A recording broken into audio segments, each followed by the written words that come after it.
Hi guys, I am back here to speak about the same topic, mental health, but we are continuing on eldest daughter syndrome. So here I'm going to speak about how it affects romantic relationships.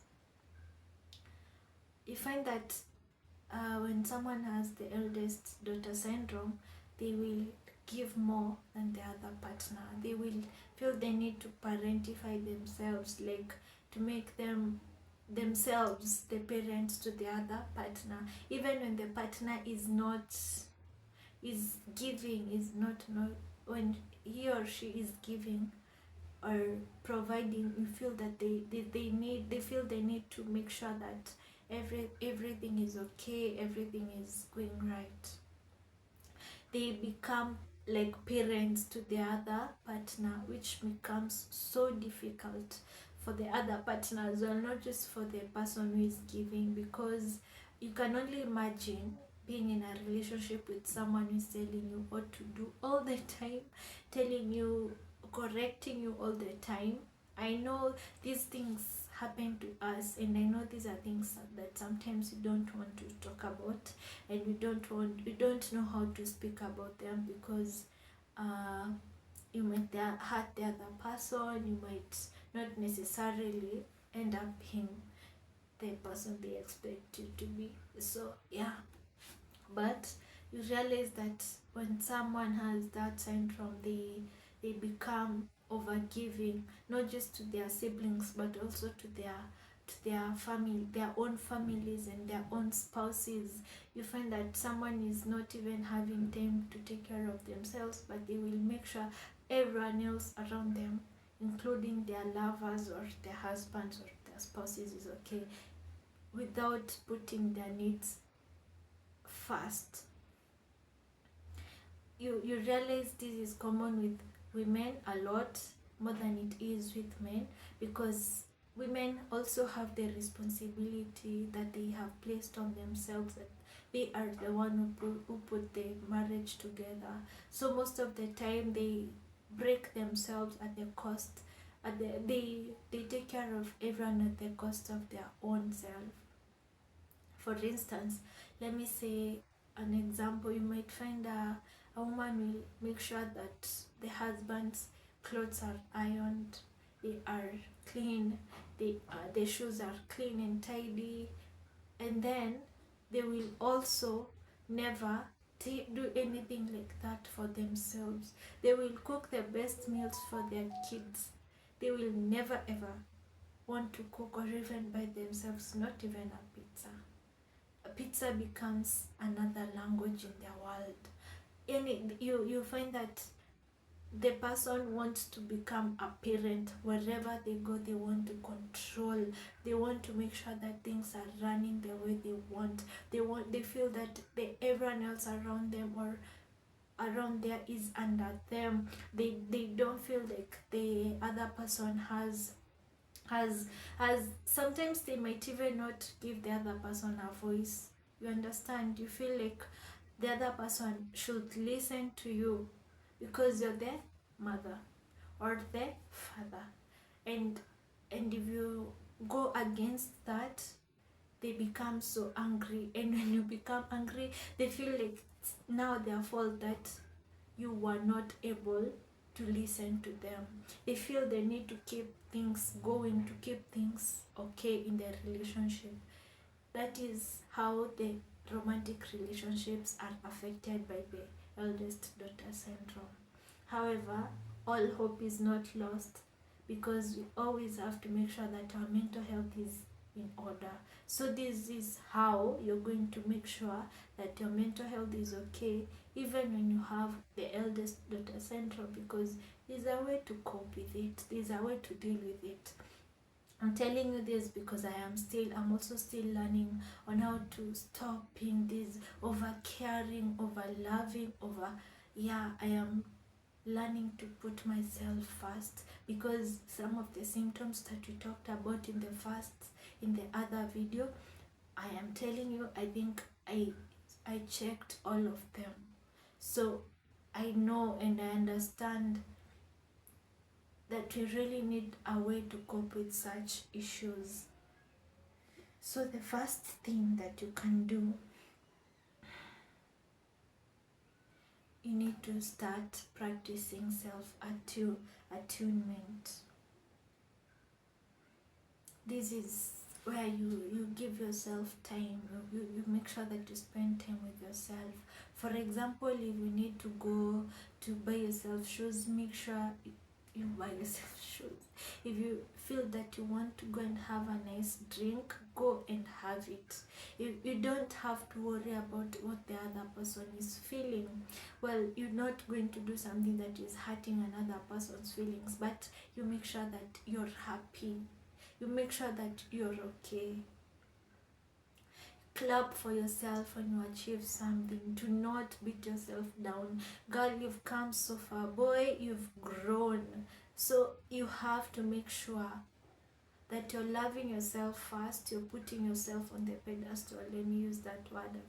So you keep yourself growing. You keep yourself happy when you do practice self-attunement.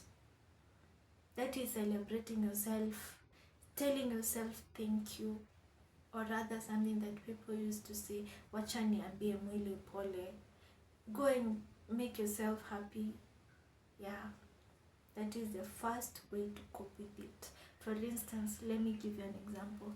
The next time you're going to be paid, make sure that before you even buy anything for that house, you go and buy yourself some nice meal and eat. Buy yourself a nice necklace, buy yourself a nice suit, whatever.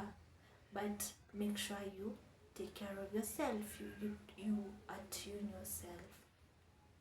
Also, you can, for attunement, you can practice, you can engage things like meditation, spending time alone, remembering who you are, going back to the roots of who you are, finding yourself, like being alone and enjoying your own company without other people. That is the first thing, and I am learning to do it. I am learning to self-attune. I am learning how to take care of myself first. The second thing is seek support. Don't be scared to ask for help. Don't be scared to tell your mother or your father that, hey, today I can't give you, today I can't, I'm the one who needs money, I'm the one who needs to be taken care of, I'm the one who needs food. I am broke. At that moment you can say, I'm broke today, I can't give you what you want, allow me. There's someone who once said that saying no or saying I don't have or I don't know is a way of gaining power. It's not losing power, because it gives you space not to bend over to someone. Yani you're able to be okay with not being able to deliver everything to everyone. You can say, I don't have today, Sina, it's okay. Okay, so you can seek help. Ask them also, like, ata mimi leo I don't have food today, I don't have money for this, I don't have money for that, can you help me? You see, I don't know, I can't take care of my child today, can I leave you with my child? I can't help you do your homework right now, can you do it? I'll help you next time. Okay, such things. I'm also learning, because I have had it like deeply, like it has been so deep in me. So I know, and I'm learning on how to deal with it. So I'm learning how to seek support without feeling guilty about it, or feeling small, or feeling like you're no longer the bazoo you thought you were. Now that you're asking us for money, you're asking us for this, you're asking us for food. Yeah, so that is it. You have to be able and to be okay with seeking support. So just go ahead and do it. The next thing that you need to do is learn how to deal with your emotions. emotional intelligence, or this goes hand in hand with cognitive behavioral therapy. This is one thing that I really love and I really embrace, because it is the core of any mental health healing, because you're able to learn the patterns of your thoughts, or how you operate. You learn yourself, like, you know, when, for example, let's say you find that you have let's say you have 50k only in your account. You need to pay your rent, you need to pay your kids school fees, you need to make sure you're eating, you need your transport to work before your next payday. No, umebakisha 50,000 ushatumia zingine. What will you do? And then comes someone who is in need of the money, of not exactly that amount, but some of it that will really throw you off balance. When you get some of that money, what are you going to do? Most of the time, you find that people, especially when it's a family member, you find that people with EDS, they will put themselves on a very, very tight budget where they cannot even breathe, just to help that one family member with maybe 5k. Unatoa maybe your 5k kwa your 50k, unapea a family member. At the end of the day, you realize that you're the one who is struggling, and now you start getting angry because you give someone money.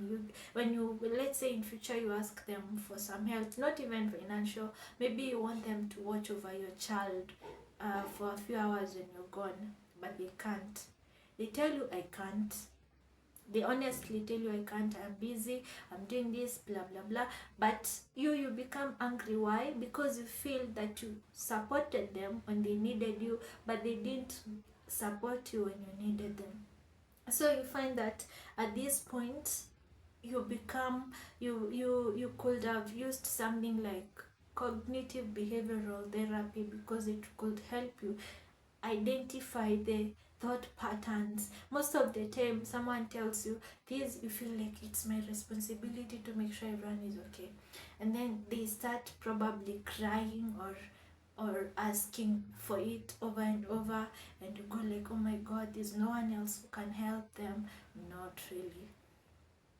You realize that when you identify such thought patterns, you're able to avert your thoughts to something like, wacha tu nimwambie sina, because hata nikimpea I will also have to borrow or have to take a loan to clear some of the things that I have to do. So what do? You identify the patterns that leads you to a certain behavior. Also, when you feel the need to control, maybe you feel the need to control your parent or your husband or your wife, you identify like, hiyo ni nini inakufanyanga ufanye hivyo. Like, what you start thinking about, probably you feel like, he's not maybe achieving what I want him to achieve, or she's not achieving what I want her to achieve, or she's not doing what I want her to do. Why? Because you felt that it is your work to make sure that they do what they are supposed to do. No, it is not your work. Maybe there's a kadha that told you, but you know you can help them become this and this. No. You tell yourself that, no, this is how I know these patterns, I know these things that lead me to doing this. Just like a drug addict.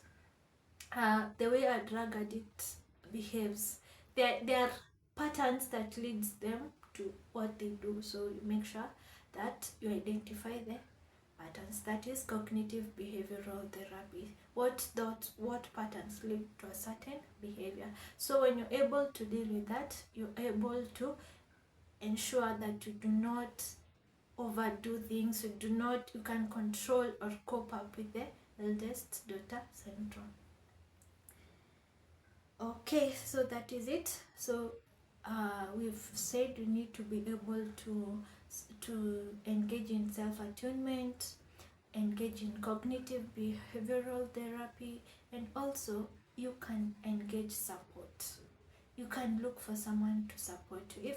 Even as a counselor, you can get a counselor to support you. So guys, in the next video we'll learn more about mental health, and in this one we've covered EDS. So make sure you don't develop EDS if you're a child, and if you have it, I've given you ways to cope. And if you're a parent, do not push your child to develop some of these syndromes that lead them to become very bitter human beings.